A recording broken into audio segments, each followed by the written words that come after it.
வணக்கம். நான் எழில் சந்திரசேகரன், கோயம்புத்தூர் மாவட்டம். நான் இன்றைக்கி இன்ஸ்டாகிராமில் ஒரு கட்சிக்கு ஆதரவாக, அதாவது நான் ஓட்டு போடுற கட்சிக்கு ஆதரவாக வந்து ஒரு பதிவேற்றம் செஞ்சுருந்தேன். அதில் நம்ம நெருங்கிய நண்பர்களும் நலன் விரும்பிகளும் பார்த்திங்கன்னா, இதை தவிர்த்திருக்கலாம், நாங்கள் இந்த கட்சிக்கு ஏன் அப்படின்னு சொல்லியிருந்தாங்க. ஒவ்வொரு கட்சியும் ஒவ்வொரு வேட்பாளரும் ஒவ்வொரு கட்சியை தேர்ந்தெடுக்கிறதுல அவங்களுக்கு முழு சுதந்திரம் இருக்குது. அதில் எந்த மாறுபாடு இதுவும் கிடையாது. ஆனால் இப்போ நம்ம ஓட்டிங்கை வந்து இப்போது நம்ம ஓட்டு உரிமையை வந்து எப்படி நம்ம வீணடிக்கிறோம்?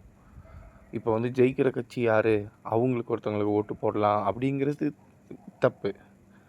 ஒருத்தன் எவன் நேர்மையாக இருக்கான், இந்த பொது சேவையை ஒருத்தர் செய்யறதுக்கு எவன் ஒருத்தன் நேர்மையாகவும் அதுக்கான அதிகாரத்துவமும் அதுக்கான தொலைநோக்கு பார்வையோடு இருக்கான் அப்படிங்கிறத வந்து நம்ம புரிஞ்சுக்கணும் ஃபஸ்ட்டு. இப்போது ஒரு மகளிர் உரிமை தொகையோ இல்லை வேறு ஏதாவது வசதிகள், இலவச பேருந்துகளோ, மகளிருக்கான பேருந்துகளோ, இது வந்து நான் அதை செய்வேன், நான் இதை செய்வேன் அப்படின்னு ஒரு வாக்குறுதி கொடுக்குறீங்கள, எல்லாமே மக்களுக்கு பயன்பாடாக இருக்குது. அது அப்படி தான் பெரும்பாலானவர்கள் நினைக்கிறாங்க. ஆனால் இதுக்கு வந்து ஒரு தொகையை ஆல்ரெடி நீங்கள் ஸ்பெண்ட் பண்ணியிருப்பீங்கள்ல, இத்தனாயிரம் கோடி அப்படின்னு சொல்லிட்டு ஸ்பெண்ட் பண்ணியிருப்பீங்கள்ல. இப்போ உதாரணத்துக்கு மகளிர் உரிமை தொகையிலேயே பார்த்துருந்தீங்கன்னா 1,31,00,000 பயனாளர்கள் இருக்காங்க இந்த 8 கோடி பேரில். 8 கோடிக்கு மேலே இருக்க சனத்தொகையில் இந்த 1,31,000 பயனாளர்களுக்கு 1,000 ரூபா கொடுத்துருக்கீங்க 2023 முதற்கொண்டு, செப்டம்பர் முதற்கொண்டு. இந்த 1,000 ரூபா இத்தனை பேருக்கு கொடுத்துருக்கீங்கல்ல, மாதம் அதுக்குன்னு ஒரு செலவு இருக்குல்ல, அது போக இப்போ கடைசியாக ஒரு 5,000 ரூபா போட்டுவிட்டீங்களே, அதுக்கான செலவு இருக்குல்ல. இந்த செலவுகளை வந்து டோட்டலாக எத்தனாயிரம் கோடி வருது? இந்த அமௌண்ட்டை நீங்கள் டபுள் ஆக்க போகிறேன்னு வேறு சொல்கிறீங்க. இந்த டபுளாக வந்தால் எலெக்ஷன் விஜய் 2,500 ரூபா சொன்னார், இவங்க வந்து டிஎம்கே வந்தால் டபுள் பண்ணி தரேன் அப்படின்னா, இந்த அமௌண்ட்டுக்கு நீங்கள் கொடுக்குற இதுக்கு எங்கே இருந்து காசு எடுப்பீங்க? அறிவாலயத்தில் இருந்தால், அப்புறம் இல்லாட்டி விஜயோட சொத்துல இருந்தால் எங்கேருந்து காசு எடுப்பீங்க? இப்போ மக்களுக்கு சேவை செய்யணும்னு வரவங்க, இப்போ வந்து அது என் வீடு, என் வீட்டில் வந்து இப்போ எங்கள் அண்ணன் வந்து ஆட்சி அதிகாரத்துக்கு வரான் அப்படின்னா குடும்ப செலவு எவ்வளோ, இவன் சம்பாத்தியம் எவ்வளோ, இப்போ நான் வேலைக்கு போகிறேன்னா நான் அவனுக்கு எவ்வளோ தரேன், இது எல்லாம் மேனேஜ் பண்ணி போக்குவரத்து செலவுக்கு இது, நம்ம எமர்ஜென்சி ஃபண்டுக்குன்னு இது, மற்றவங்க ஏதாவது தேவைக்கு வந்தால் இதுன்னு சொல்லிட்டு நம்ம கொடுக்குறதுக்கு வந்து ஒரு குடும்ப இது பண்ணணும்ல, ஒரு மேனேஜ்மெண்ட் நம்ம பண்ணணும்ல. அப்போ ஒரு நாட்டுக்கு இருக்கவங்க எவ்வளோ மேனேஜ்மெண்ட் பண்ணணும்? ஆமாம் தம்பி, நான் 2021 வந்தேன், அப்போ இத்தனை லட்சம் கோடி கடன் இருந்துச்சு, இப்போ இத்தனை லட்சம் கோடி இருக்குது. இந்த கடனை நான் வந்து இந்தந்த விஷயத்தில் நான் ரெவன்யூ ஜென்ரேஷனுக்கு ப்ராசஸ் ஐடியா வச்சுருக்கேன்.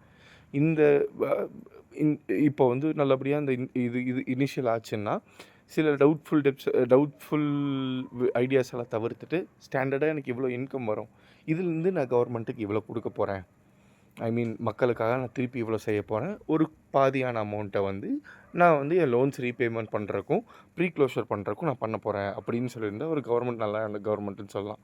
இலவசங்களையும் உங்களுக்கு நான் அந்த தரேன், இதை தரேன், சர்வீஸை வந்து அதாவது கவர்மெண்ட்டுக்கு ரெவென்யூ தர சர்வீஸை நான் ஃப்ரீயாக தரேன் அப்படின்னு சொல்லிட்டு ஒருத்தவங்க கிட்ட வாக்கு கேட்குறேன்னா யோசிங்க. இவன் நாளைக்கு குடும்பத்தை நடுத்தெருவில் நிறுத்திடுவான், நாட்டை நடுத்தெருவில் நிறுத்திடுவான் அப்படின்னு யோசிக்கணும்.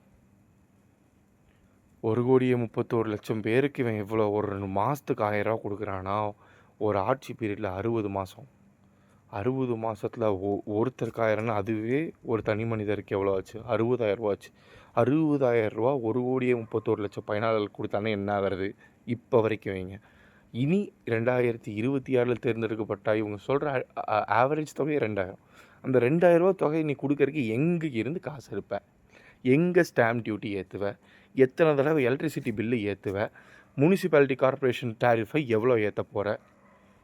இல்லை நான் வேறு ஏதாவது அடிப்படை விஷயங்களில் இப்போ ஆவின் பால் கவர்மெண்ட்டில் வர நாம்ஸு அதுலேருந்து எப்படி எதுப்பேன்? இதில் வந்தால் நான் ஆம்பளைகளுக்கு ஃப்ரீ ஓசி பஸ்ஸுங்கிறீங்களே, அந்த ஓசி பஸ் ரெவன்யூ எங்கே போகும்? டிரைவர் கண்டக்டருக்கான படிக்காசு எங்கே போகும்? எப்படி கால்குலேட் பண்ண போகிறீங்க? எவ்வளோ ஜென்ரேஷன் எடுக்க போகிறீங்க? அமௌண்ட் ஜென்ரேஷன் எடுக்க போகிறீங்க? இதுக்கு காம்பன்சேட் பண்ணுற வழியாக என்ன இண்டஸ்ட்ரியை உள்ளே கொண்டு வர போகிறீங்க? அதில் என்ன ரெவன்யூ எடுக்க போகிறீங்க? ஏதோ ஒரு ஐடியா. இதை வந்து எதுவுமே டேட்டா கேட்கலங்க. இந்த ஐடியாவை, இந்த பொருளாதார கொள்கையை வந்து நீங்கள் முன்னாடியே கவர்மெண்ட்டுக்கு மக்களுக்கு தெரிவிக்கணுமா இல்லையா? நான் குடும்பத் தலைவன். இப்போ எங்கள் அண்ணனை மீறி நான் குடும்பத் தலைவன் ஆனானா, நான் இந்த மாதிரி எக்ஸ்பென்சஸை இங்கே கம்மி பண்ணுவேன். பொருள் கொள்முதி எடுக்கிறது வந்து நான் வேறு இடத்துல இன்னும் கம்மியாக எடுக்க போகிறேன். என்னோடய பொருளாதாரம் வீட்டில் ஒரு பிஸ்னஸ் ஆரம்பிக்கிறதோ, தம்பி நான் மாவு பிஸ்னஸ் பண்ணலான்ட்டு இருக்கேன், மாவு பிஸ்னஸ் எடுக்க போகிறேன், அதில் ஒரு அமௌண்ட் வரும். அதுலேருந்து ஒரு விஷயத்த இதுக்கு லோனுக்கும், இது குடும்ப செலவுகளுக்கும், இது பிஸ்னஸ் எக்ஸ்பான்ஷனுக்கும் இதெல்லாம் பண்ண போகிறேன் அப்படின்னு சொல்லிட்டு ஒரு ஐடியா இருக்கணும்ல. நம்ம வீட்டுக்கே இத்தனை யோசிக்கிற நாட்டுக்கு ஏன் யோசிக்க மாட்டேறீங்க?